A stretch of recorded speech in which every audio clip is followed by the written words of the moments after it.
Hi friends, welcome to my channel. ఇంట్లో ఇలా ఈజీగా చికెన్ బిర్యానీ ఎలా చేసుకోవాలో చూద్దాం. చాలా ఈజీ. మేమైతే half KG chicken, half KG rice తీసుకున్నాం, బాస్మతి రైస్. అందులో మనకి సరిపడా కారము, సాల్ట్, ధనియా పౌడర్, గరం మసాలా, తర్వాత అల్లం, ఫ్రైడ్ ఆనియన్స్ వేసుకోవాలి, అల్లం వెల్లుల్లి పేస్ట్ కొంచెం, తర్వాత కర్డ్, తర్వాత కొంచెం పసుపు వేసుకొని అది కొంచెం మ్యారినేట్ చేసుకొని పక్కకు పెట్టుకోవాలి. ఆలోపు మనం ఆనియన్ పేస్ట్ చేసుకొని, అంటే కర్రీ కొంచెం ప్రిపేర్ చేసుకుంటాము. అలా ఎప్పుడు ఆయిల్లో అలా వేసి మనం మ్యారినేట్ చేసుకున్న చికెన్ వేసి కలిపి పక్కన పెట్టాలి.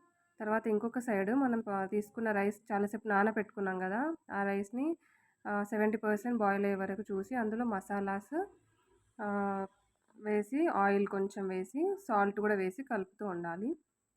ఆ లోపు చికెన్ కుక్ అవుతుంది. కొంచెం 70-80% దాకా కుక్ అవుతుంది చికెన్. కుక్ అయిన చికెన్లో కొంచెం గ్రేవీ తీసుకొని పక్కన పెట్టుకొని,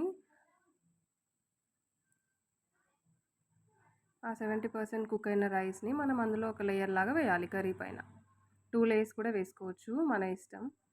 అలా లేయర్ లాగా వేసేసి దానిపైన మనం తీసుకున్న గ్రేవీ కలర్ కోసం వేసేసి పుదీనా, కొత్తిమీర, తర్వాత నేను లెమన్ వాటర్ తీసుకున్నాను కొంచెం పసుపు కలిపి, ఆ లెమన్ వాటర్ కూడా వేయాలి ఇందులో.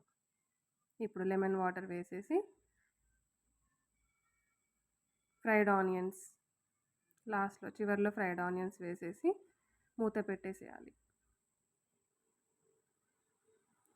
కొంచెం నెయ్యి కూడా వేసుకోవచ్చు. ఇలా మూత పెట్టేసి కొంచెం వెయిట్ పెట్టి సిమ్లో పెట్టేసి కరెక్ట్ 10 మినిట్స్ ఆపేసేయాలి. 10 మినిట్స్ తర్వాత స్టవ్ ఆఫ్ చేసేస్తే చికెన్ బిర్యానీ రెడీ.